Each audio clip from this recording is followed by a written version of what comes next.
மத்தேயு 11ஆம் அதிகாரத்திலே ஆண்டவர் தன்னிடத்திலே வந்து கற்றுக்கொள்ள சொன்ன 2 விஷயங்களை இதில் நாம் பார்க்கிறோம். அதில் ஒரு விஷயத்தை நாம் பார்க்கலாம். மத்தேயு 11ஆம் அதிகாரத்திலே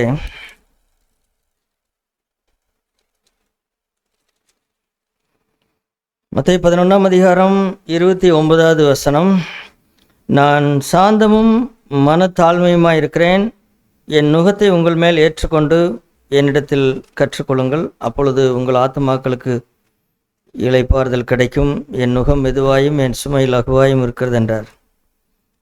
ஆண்டவர் வந்து இந்த பூமியிலே என்னிடத்திலே வந்து கற்றுக்கொள்ளுங்கள் அப்படின்னு சொன்ன விஷயம், குறிப்பாக இந்த 2 விஷயங்கள் மிக முக்கியமான விஷயம் என்று நாம் சொல்லலாம். ஒன்று, அதில் முதல் பகுதி மட்டும் நாம் இந்த நாளில் பார்க்கலாம். அவர் முதல்ல என்ன சொன்னார்? நான் சாந்தமும் அப்படின்னு சொல்லி சொன்னார்.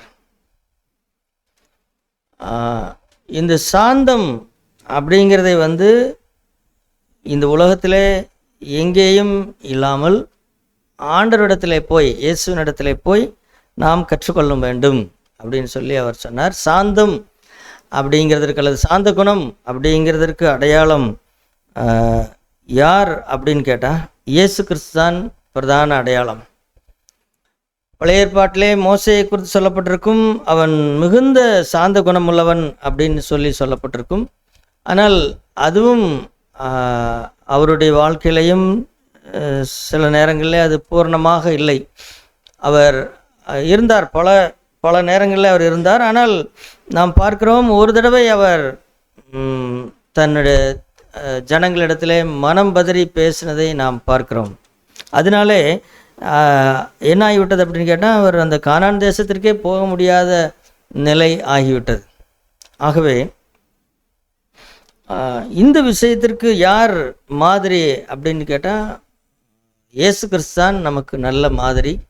சாந்த குணம் அப்படின்னு சொல்லி, இந்த சாந்த குணம் அப்படிங்கிறது இயல்பாக நம்மிடத்தில் இருக்கிறதா அப்படின்னு கேட்டால் நம்மிடத்தில் அது இல்லை. ஏனென்றால் இந்த சாந்த குணத்திற்கு எதிர்ப்பதம் என்ன அப்படின்னு கேட்டால், அது வந்து வாக்குவாதம் பண்ணுகிறது அல்லது தன்னுடையதை தேடுகிறது என்று நாம் சொல்லலாம். அதாவது தனக்குரியதை பிடித்து கொள்கிறது என்று நாம் சொல்லலாம். இதற்கு எதிர்ப்பதம் என்ன? இந்த குணத்திற்கு எதிர்ப்பதம் சாந்த குணம். தன்னுடைய காரியங்களை விட்டு விடுகிறது அல்லது எந்த சூழ்நிலையும் தனக்காக வாதாடாமல் இருக்கிற ஒரு சுபாவம். அவர் சொல்ல, தேவனுடைய சுபாவங்களை நாம் வாஞ்சித்து தேட வேண்டும். ஏனென்றால் இது வந்து எங்கிருந்து வருகிறது அப்படின்னு சொன்னால், இந்த சாந்த குணம் அப்படிங்கிறது 2 இடத்துல அதை பற்றி எழுதப்பட்டிருக்கிறது. ஒன்று, கலாத்தியர் 5ஆம் அதிகாரத்திலே ஆவியின் கனி அப்படின்னு தான் எழுதப்பட்டிருக்கிறது. அப்போ இது வந்து எங்கிருந்து வருகிறது? இது தேவனிடத்திலிருந்து தான் வருகிறது. கலாத்தியர் 5ஆம் அதிகாரத்திலே ஆவியின் கனி அப்படின்னு சொல்லப்படுகிறதுல என்ன வருகிறது? 23வது வசனம். கலாத்தியர் 5ஆம் அதிகாரம் ஆவியின் கனியோ அப்படின்னு ஆரம்பித்து அதில் ஒரு குணமாக என்ன செய்கிறது? சாந்தம் அப்படிங்கிறது வருகிறது. அப்போ இது வந்து மனுஷரிடத்திலே இது கிடையாது. அப்போ இது எங்கிருந்து வருகிறது? இது ஆவியின் கனி, பரிசுத்த ஆவியானவரால் நிறைந்து வாழும் பொழுது அது வந்து நமக்கு அது தரப்படுகிறது. அதே போல் யாக்கோபு எழுதின நிருபத்திலே அங்கே வேறு மாதிரி யாக்கோபு சொல்வார். பவுல் வந்து அதை ஆவியின் கனியிலே ஒன்றாக சொல்வார். யாக்கோபு 3ஆம் அதிகாரத்திலே இதை பரத்திலிருந்து இறங்கி வருகிற அந்த தெய்வீக ஞானம் அப்படின்னு சொல்லுவார். நிறைய பேர் ஞானத்துக்கும் அறிவுக்கும் உள்ள வித்தியாசத்தை அறியாமல் இருக்கிறார்கள். அறிவு என்றால் என்னன்னு கேட்டால், ஒரு விஷயத்தை பற்றி பேசுகிறது, அதுதான் அறிவு.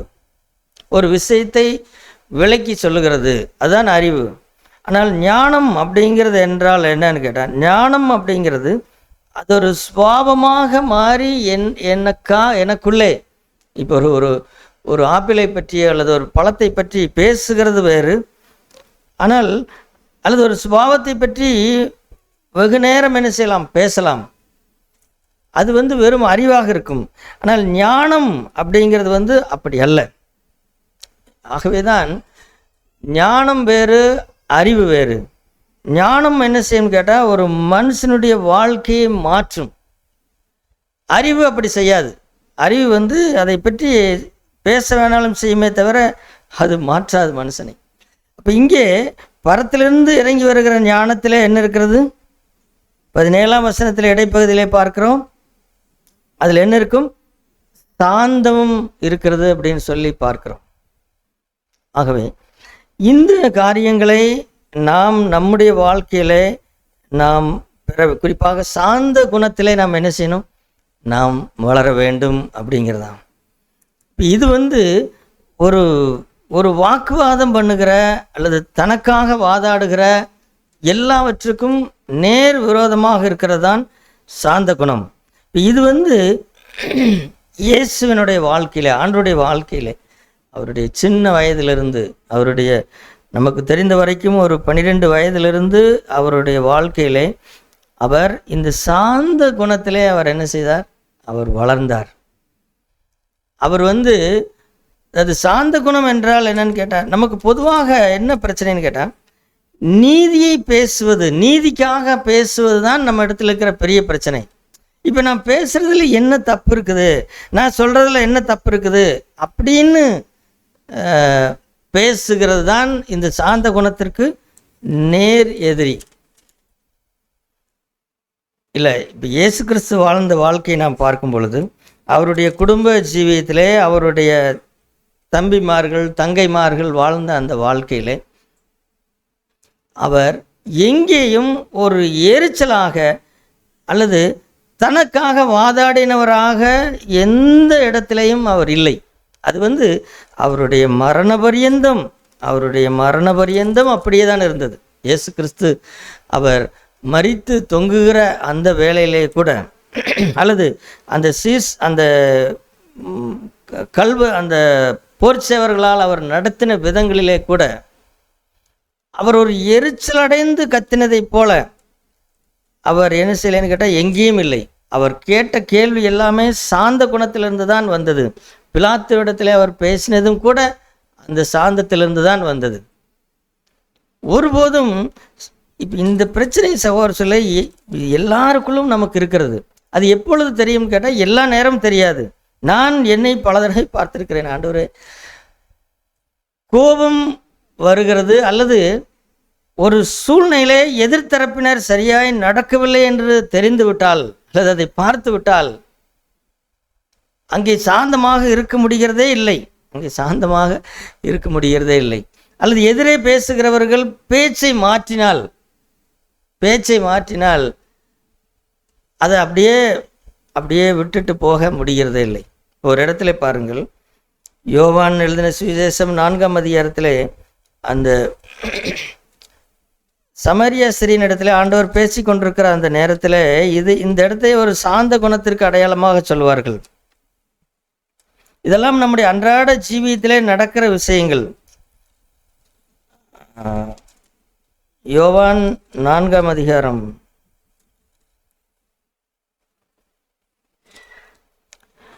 அவர் சொல்கிறார், அதாவது 17-18 வசனங்களில் அவர் உன் புருஷனை அழைத்து கொண்டு வா அப்படின்னு ஆண்டவர் சொல்கிறார்.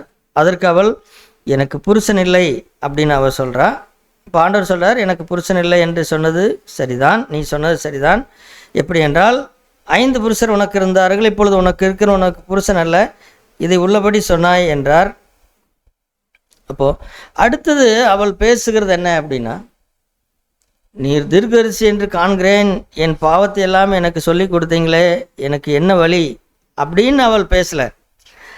அவள் இனி தன்னை பற்றி என்ன செய்யக்கூடாது, இவர் பேசக்கூடாது. இப்படி பேச்சை மாற்றுறதை நீங்கள் பார்த்துக்கிறீங்களா? ஒரு விஷயத்தை பற்றி இப்போ நம்மளை பற்றி கேட்டுக்கிட்டே இருப்பாங்க. ஒருத்தர் கேட்டே இருக்கிறாங்கன்னு வச்சுங்களேன், நீங்கள் என்ன பண்ணுறீங்க, என்ன வேலைக்கு போகிறீங்க, அல்லது ஏதோ ஒரு பிரச்சனை எதுன்னு சொன்னாங்களே, இதை பற்றி இப்படியெல்லாம் பேசிட்டு இருக்க அப்படியே டக்குன்னு அந்த அவர் கேட்குற கேள்விக்கு அப்படியே தொடர்ந்து பதில் சொல்கிறதுக்கு எனக்கு விருப்பம் இல்லை. அப்போ என்ன செஞ்சிருதுன்னா வேறு ஏதாவது ஒரு காரியத்துக்கு தாவிடுறது. வேறு உங்கள் மாமன் எப்படி இருக்கிறாருங்க, உங்கள் ஊர்லெல்லாம் எப்படி இருக்கிறாங்க, பரவாயில்லைங்களா அப்படின்னு ஏதோ ஒன்றை தாவி விடுகிறது. அந்த பேச்சை மாற்றிடுறது. அது இதுக்கு மேலே அந்த பேச்சை பேசக்கூடாது. அப்போ அது எப்படி, அப்போ அதுக்கு எப்படி பேசணுமோ அப்படி பேசுறது. அவள் என்ன பேசுகிறான், இந்த எங்கள் பிதாக்கள் இந்த மலையிலே தொழுது கொண்டு வந்தார்கள் அப்படின்னா, இப்போ பேசிகிட்டு இருக்கிற விஷயம் அதல்ல. தொழுது கொள்ளுதலை பற்றி பேசவில்லை. இப்போ ஜீவ தண்ணீரை பற்றி பேசுகிறார். அதை பெற்றுக்கொள்வதற்கு என்ன செய்ய வேண்டும் என்று பேசி கொண்டிருக்கிற அந்த நேரத்தில் டக்குன்னு என்ன செய்கிறாருன்னா, நீங்கள் எந்த சர்ச்சுக்கு போகிறீங்க, நீங்கள் அங்கெல்லாம் ஆராதனை எப்படி இருக்கும், இப்போ எங்களுடைய இவங்கெல்லாம் வந்து இந்த மலையில் தான், சமாரியா மலையில் தொழுது கொண்டு வந்தாங்க, நீங்கள்லாம் வந்து எருசலேம் இருக்கிற மலையில் தான் சர்ச்சுக்கு போகிறீங்கன்னு சொல்கிறாங்க அப்படின்னு என்ன செஞ்சுட்டா, அப்படியே பேச்சை மாற்றிட்டா. இப்போ இப்படி பேச்சை மாற்றும் பொழுது இப்படியே எப்படி இருக்கு மனசுக்குள்ள, பேச்சை அவளை பற்றி பேச ஆரம்பிச்சோடனே பேச்சை மாத்திரா பார்த்தியா, வேற மாதிரி கொண்டு போகிறா பார்த்தியா அப்படின்னு சொல்லிட்டு, இல்லைல்ல இப்போ 5 புருஷர் இருந்தாங்கன்னு சொன்னீங்களே, அப்புறம் அதுக்கப்புறம் என்ன நடந்தது, அதுக்கப்புறம் நீ எப்படி இருக்கிற, நீ பாவத்துக்காக வருத்தப்பட்டியா அப்படின்னு ஏசு பேசினாரா? பேசலை. அதுதான் சாந்த குணம்.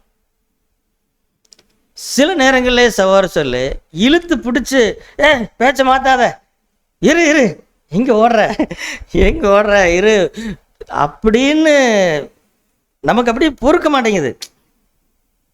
நான் என்னத்தை பேசிகிட்டு இருக்கிறேன், நீ என்னத்தை பேசுகிற. அப்போ அவருக்கு தெரியுது பேச வந்த அந்த விஷயம் அப்படியே நின்று போச்சுங்கிறது இயேசுவுக்கு தெரியும். இப்போ வேற பேசப்படுன்னு தெரியும். ஆனால் இயேசு என்ன செய்யறாருன்னா சலனமடையாமல் இருந்தார், சலனப்படாமல் இருந்தார். அவளுடைய நடக்கையினாலே சலனமடையாமல் இருந்தார். இப்போ நமக்கு வந்து என்ன நடந்து, சாந்த குணம் இல்லை அப்படின்னு சொன்னால் சகோதரர்களே, சலனம் அடைவோம், சலனப்படுவோம், வாயில் 2 வார்த்தை கேட்போம். அது அப்போ நான் பேசிகிட்டு இருக்கிற பேச்சை மாற்றுறாங்கிற, நான் விடுன்னு நினச்சியா, நானும் விட மாட்டேன், நானும் திருப்பி கேட்டுவிட்டேன்ல அப்படின்னா இல்லை. சாந்த குணம் என்பது சகோதரர்களே, அது சரி அப்படின்னா எதுவுமே சொல்லக்கூடாதா அப்படின்னு கேட்டால் சொல்லலாம். ஆனால் அது கூட அந்த நேரத்தில் அல்ல, அந்த சாந்தமில்லாத நேரத்தில். நம்ம இப்போ வாசித்தமல்லவா அந்த வசனம், அந்த யாக்கோபு எழுதின 3ஆம் அதிகாரத்தில், நீதியின் கனியானது சமாதானத்தை நடப்பிக்கிறவர்களாலே சமாதானத்தாலே விதைக்கப்படுகிறது அப்படின்னு எழுதியிருக்கும். சண்டை போட்டோ இரு பேச்ச மாற்றாத, நான் சொல்ல வந்ததை நீ முதல் கேட்டுக்க அப்படிங்கிறபடி அல்ல. சாத்தானுடைய பிடியிலே பிடிபட்டிருக்கிறவர்களுக்கு கூட சாந்தமாய்தான் உபதேசித்து தான் மாற்றணும். அப்போது இந்த குணமானது சகோதரர்களே நம்முடைய இருதயத்திலே இருந்து இது நிறைய வளரணும். இப்படி இல்லைன்னு சொன்னால் அது ஏதோ ஒரு விதத்திலே வெளிப்பட்டு விடும். ஒரு சலனப்படுகிறது. என்னை விட்டுட்டு தனியாக வேலை பார்க்குறாங்க, என்னை ஒன்றும் சொல்ல மாட்டேங்கிறாங்க, என்னை வந்து இப்படி பண்ணுறாங்க அப்படி பண்ணுறாங்க அப்படின்னு சொல்லி எத்தனையோ குடும்ப ஜீவியத்தை பாருங்கள், கணவன் மனைவிக்குள்ளே பாருங்கள். எனவே தான் சகோதரிகளுக்கு சில விஷயங்கள்லாம் அடக்கி வைக்கவே முடியாது. அப்போ அதை என்ன செய்ய வேண்டியதாக இருக்குன்னா, அதை கொட்டி தீக்கணும், அதை கேட்டுடணும் அப்படின்னு நமக்கு இருக்கும். அது உலகத்தில் இருக்கிற பெண்களுக்கு அப்படி இருக்கும். தேவனை பின்பற்றுகிற சகோதரிகள் அதிலிருந்து விடுபட்டு நாம் வளர வேண்டும். எப்படி வளர வேண்டும் அப்படின்னு கேட்டால், அந்த 1 பேதுரு 3ஆம் அதிகாரத்தை பாருங்கள். 1 பேதுரு 3ஆம் அதிகாரத்தில் எத்தனை பேர் முதலாவது சகோதரர் சொல்ல நாம் ஒன்றை பெற்றுக்கொள்வதற்கு முன்பாக அதன் மேலே நமக்கு எவ்வளவு ஆசை இருக்கிறது என்பது முக்கியம். குறிப்பாக சகோதரிகள் எல்லாரையும் பார்த்து நான் கேட்கிறேன், உங்களை நன்றாக அலங்கரித்து கொள்ளுகிறதற்கு நீங்கள் எவ்வளவு ஆவல் உடையவர்களாக இருக்கிறீர்கள். சொல்ல அலங்கரித்து கொள்ளுகிறது அல்லது பிறருக்கு அழகாய் தெரிகிறது தவறென்று நான் சொல்ல மாட்டேன், அப்படி இல்லை. எல்லாரும் தங்களை சரியானபடி அலங்கரிக்க வேண்டும் அல்லது பிறருக்கு நன்றாக தோற்றமளிக்க வேண்டும் என்பதிலே எந்த மாற்று கருத்தும் இல்லை. ஆனால் இதற்கு செலவு பண்ணுகிற விதம், இதற்கு நேரம் எடுக்கிற விதம், இதை வாஞ்சிக்கிற விதத்திற்கு ஒப்பாக அல்லது அதை காட்டிலேயும் இந்த இந்த சாந்த குணம், அதைத்தான் பவுல் பேதுரு சொல்லிக் கொடுக்கிறார் பாருங்கள். 3ஆம் அதிகாரம் 3ஆம் வசனத்திலிருந்து பாருங்கள். மயிரை பின்னி பொன்னாபரணங்களை அணிந்து உயர்ந்த வஸ்திரங்களை உடுத்தி கொள்ளுதல் ஆகிய புறம்பான அலங்கரிப்பு உங்களுக்கு அலங்காரமாய் இராமல். இன்றைக்கு ஜனங்களை பாருங்கள், இந்த புறம்பான அலங்கரிப்புக்காக எத்தனை செய்கிறார்கள். இது அல்ல. மாறாக இந்த அலங்கரிப்பு காலையில் கல்யாணத்துக்கு போயிட்டு வந்து சாயந்தரம் பார்த்தா என்ன ஆகிவிடும்? சாயந்தரம் போயிட்டு வந்தால் கண்ணில் பார்க்க முடியாது. எல்லா அலங்காரம் கலைந்து போய்விடும். இதெல்லாம் அழிந்து போகிறது. ஆனால் 4ஆம் வசனத்தில் பாருங்க, அழியாத அலங்கரிப்பாக இருக்கிற சாந்தமும் அமைதலும் உள்ள ஆவி. சொல்லு இதை அப்படியே வாஞ்சியுங்கள். நீங்கள் அப்படியே ஒரு எனக்கு இது வேண்டும், எனக்கு இதை தாங்க, இது நான் இதை பண்ணியே ஆகணும், இது எடுத்தே ஆகணும், இது புது வருஷத்துக்கு சேலை எடுக்கணும் அல்லது அதை வாங்கணும் இதை வாங்கணும்னு ரொம்ப நாளாக நான் ஒரு பூ போட்ட ஒரு சேலை வாங்கணும்னு நான் 10 வருஷமாக கனவு கொண்டுக்கிட்டே இருக்கிறேன். கருப்பில் பூ போட்டது என்கிட்ட இல்லை, வெள்ளையில் பூ போட்டது இல்லை, அது என்னத்தையோ எதில் பூ போட்டதோ எதுவுமே என்கிட்ட இல்லைன்னு தேடிட்டு இருக்கிறதையெல்லாம் விட்டுட்டு, ஆண்டவரே சாந்தமும் அமைதலும் உள்ள ஆவி, அதாவது இது 2 விதத்திலையும் வெளிப்படும். மற்றவர்கள் பேசுகிற போது நான் அதை அவர்கள் பேச்சை மாற்றினாங்கன்னா நான் சாந்தம் அமைதலாக இருக்க வேண்டும். அதே போல் மற்றவர்கள் என்னிடத்திலே மாற்றி பேசினாலும் நானும் சலனமடையாமல் சாந்தமும் அமைதலாக இருக்க வேண்டும். அப்படி இருக்க முடிகிறதா? அப்படி இருக்க முடிகிறதில்லை. இப்போ அதற்கு நாம் பதில் என்ன சொல்லுவோம்? நான் எதையும் மனசில் வச்சுக்க மாட்டோங்க, நான் கேட்டுவிட்டுருவேங்க, நான் கேட்டுருவேன்னா இல்லை. அது எல்லாரும் அதை செய்கிறாங்க. சாந்தமாக அமைதலாக தனக்கு ஆண்டவர் வைத்திருக்கிற அந்த வழிகளை அதை ஏற்றுக்கொண்டு, எனவேதான் ஆண்டவர் வரும்பொழுது சகோதரர் சொல்ல எத்தனையோ அடையாளங்களை பற்றி பவுல் பேசுவார். இந்த அடையாளத்தை பாருங்கள். அந்த பிலிப்பியர் 4ஆம் அதிகாரத்தில் இயேசு கிறிஸ்து வருகிறார் அப்படின்னு சொல்லி எல்லாரிடத்திலையும் சொல்ல வேண்டும் என்கிறது உண்மைதான். ஆனால் இங்கே என்ன சொல்லப்பட்டிருக்கிறது பாருங்கள். பிலிப்பியர் 4ஆம் அதிகாரம் 5வது வசனம், உங்கள் சாந்த குணம் எல்லா மனுஷருக்கும் தெரிந்திருப்பதாக. அதாவது இது எப்படின்னு கேட்டால், ஒரு ட்ரெஸ் பண்ணிட்டு போனால் எல்லாருக்கும் தெரிகிறது போல், எங்கே போயிட்டு வர்றீங்க அல்லது எங்கே போகிறீங்க, ரொம்ப கல்யாணத்துக்கு போகிற மாதிரி தெரியுது அப்படின்னு சொல்லுகிறது போல், அல்லது ஒரு ஊரில் குடியிருக்கும் பொழுது நீங்கள் இருக்கிற பகுதிகளில் எல்லாருக்கும் என்ன தெரிஞ்சிருக்கணும்? அந்த அக்கா சர்ச்சுக்கு போகிற அந்த அக்கா அப்படின்னு மட்டும் தெரிஞ்சிருக்கணுமா? அல்லது அவங்க கடைக்கு வந்தாங்கன்னா அவங்க போடுற பார்க்கணுமே அப்படின்னு தெரிஞ்சிருக்கணுமா? அல்லது அவங்க எங்கள் வீட்டுக்கு கோழி போயிடுச்சா அவங்க கல் எடுத்து வீக்கிறத பார்க்கணுமே அப்படிங்கிறது தெரிஞ்சிருக்கணுமா? இல்லை, எல்லாருக்கும் என்ன தெரிஞ்சிருக்கணும்? உங்கள் சாந்த குணம் எல்லா மனுஷருக்கும் தெரிஞ்சிருக்கணும்.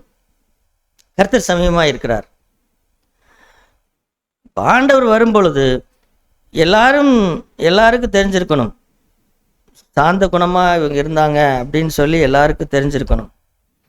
ஆகவே அருமையான இது அதுதான் இது நம்மக்கிட்ட கிடையாது. நம்மக்கிட்ட என்ன இருக்கிறது? வாக்குவாதம் இருக்கிறது, வாதாடுகிறது இருக்கிறது, நியாயத்தை பேசுகிறது இருக்கிறது, 2ல் 1 கேட்டு விடணுங்கிறது இருக்குது, பிடிவாதம் இல்லை. அவரை சிலுவையில் அறைந்து அவரை சொன்னார்கள், சிலுவையிலிருந்து இறங்கி வா அப்படின்னு சொல்லி இயேசுவை சொன்னார்கள். ஆனால் அவர் வரவில்லை. ஒரே ஒரு தடவை கேட்டார், அதுவும் சாந்தமாய் தான் கேட்டார். ஏன் என்னை அடித்தாய் அப்படின்னு அந்த போர்ச்சேவனை பார்த்து கேட்டார். அதற்கு அவன் பதில் சொல்லவில்லை. திரும்ப அடித்தான். அதற்கப்புறம் அவர் சாந்தமாய் விட்டார். மத்தேயுவிலே சகோதர சொல்ல, இப்போ நாம் வாழ்கிற இந்த அரசியல் குழப்பங்களில் எனக்கு அடிக்கடி வருகிறது என்னன்னு கேட்டால், தேவனுக்கு விரோதமான, தேவனுடைய மக்களுக்கு விரோதமாக ஜனங்கள் எழும்புகிறார்கள், அவர்களை உபத்திரவப்படுத்துகிறார்கள் என்று எல்லாரும் சொல்லுகிறார்கள். சரிதான். ஆனால் நான் சில நேரம் இதையெல்லாம் சுற்றி சுற்றி பார்த்து என்னை நினைத்து கொள்கிறது எதுன்னு கேட்டால், நான் ஆண்டவரைத்தான் நினைக்கிறேன். இப்போ இயேசுசாமி வாழ்ந்த காலத்தில் இருந்த அரசாங்கம் எது? ரோமாபுரி அரசாங்கம். அவர்கள் யார் அப்படின்னு கேட்டால், அவர்கள் நாசரேத்தூருக்கு வருவார்கள். நாசரேத்தூருக்கு அவர்கள் இப்போ இயேசு கிறிஸ்து பட்டறை வைத்திருக்கிறார் என்று தச்சு குடம் வைத்திருக்கிறார். தச்சு குடத்துக்கு அவர் வருவார்கள். ஒருவேளை ஏதாவது ஒன்றை வாங்குவார்கள் என்று வைத்துக்கொள்வோம். வாங்கிட்டு அதை கொண்டு வர்றதுக்கு யாரை பிடிக்கிறது நீ? அப்போ என்ன சொல்லுவாங்க? யாரப்பா நீ? இயேசுவா, இங்கே வா, 1 மைல் தூரம் என்ன செய்ய எங்கூட இதை கொண்டு வா அப்படின்னு சொல்லுவாங்க. 1 மைல் தூரம்.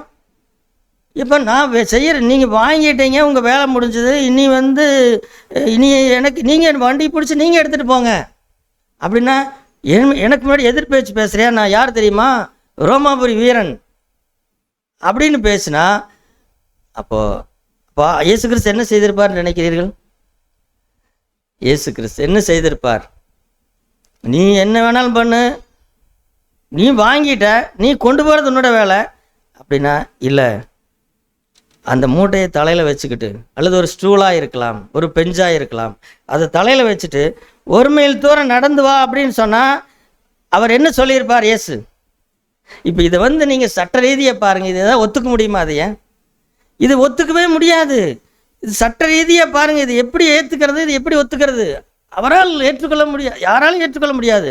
ஆனால் அவர் என்ன செய்திருப்பார் இயேசு அப்படின்னு கேட்டால், 1 மைல் தூரம் போகணுமா, நான் 2 மைல் தூரம் என்ன செய்கிறேன் வரேன்னு சொல்லியிருப்பார். இது நான் கதை சொல்ல. வசனத்தை பாருங்கள், அதை படித்து நாம் முடிக்கலாம். மத்தேயு 5ஆம் அதிகாரத்தில், மத்தேயு 5ஆம் அதிகாரம் 41வது வசனம். மத்தேயு 5ஆம் அதிகாரம் 41வது வசனம். ஒருவன் உன்னை, இதெல்லாம் அந்த காலத்தில் நடந்ததுங்க, இது பொய்யா கிடையாது. இது எதாவது அவர் பொய் சொல்ல. அந்த காலத்தில் இப்படி தான் நடந்துச்சு. அந்த கால அரசாங்கம் இப்படி இருந்தது. மக்களை இப்படி துன்பப்படுத்துனாங்க. அவங்க பொருளவே எடுத்துக்கிட்டு அவங்களவே சுமந்து கொண்டாந்து வச்சுட்டு வா, இராணுவ பாசறையில் கொண்டாந்து வச்சுட்டு வா அப்படின்னு சொல்லுவாங்க. 1 மைல் தூரம் நடக்கணும். அப்போ அது இஸ்ரேல்னால் ஏற்றுக்கொள்ளவே முடியாது. எங்களுடைய நாட்டுக்கு எங்களையே அடிமைப்படுத்தி எங்கள் பொருளையே எடுத்து எங்களையே கொண்டாந்து வைக்க சொல்கிறியான்னு அவர்கள் துடித்தார்கள். ஆனால் இயேசுவினிடத்தில் ஒரு நாற்காலியை எடுத்துக்கொண்டு, வா வா இயேசு, இராணுவ பாசறை இருக்கிற இடத்துல கொண்டாந்து வை, 1 மைல் தூரம் நட அப்படின்னு சொன்னிருந்தா அவர் என்ன செய்திருப்பார்? இங்கே என்ன வாசிக்கிறோம்? ஒருவன் உன்னை 1 மைல் தூரம் வர பலவந்தம் பண்ணினால் அவனோடு. அப்போ இயேசுசாமி என்ன சொல்லியிருப்பார்? யோசித்து பாருங்கள். 1 மைல் தூரங்களா, 2 மைல் தூரம் வேணாலும் நான் என்ன செய்கிறேன், நான் வர்றேன். இதுதான் சாந்த குணம். சாந்த குணம் அப்படிங்கிறது இதுதான் சகோதர சொல்லை. இதில் சட்டம் பேசுறது இருக்காது, இதில் சட்டம் இல்லை.